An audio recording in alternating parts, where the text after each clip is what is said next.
Hello everyone, welcome to How to Browse YouTube channel. In this video I'll show you how you can save materials in Asset Browser. So let's jump right into the video. Let's say here you have a material and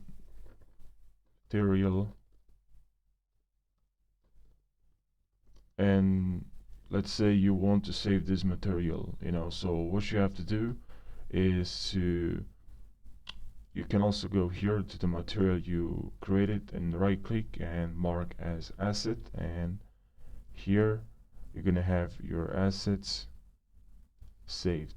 So as you can see, here you have your assets located.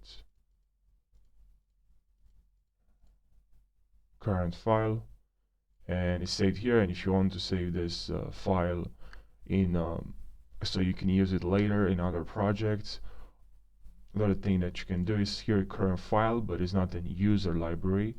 So if you want to save this in user library, what you can do is you have to go here, save, and then here go to Asset Blender, okay, the folder that you have for Asset Blender, and click on Save Blender File.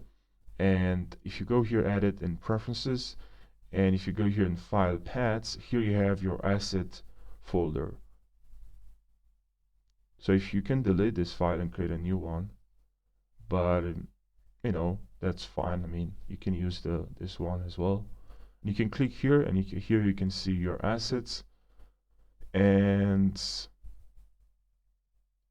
you can right click and add a new folder and categorize your assets. So I hope this video helped you, and thank you for watching, and don't forget to subscribe for more short tutorials. Thank you for watching, and I'll see you in the next video. Take care.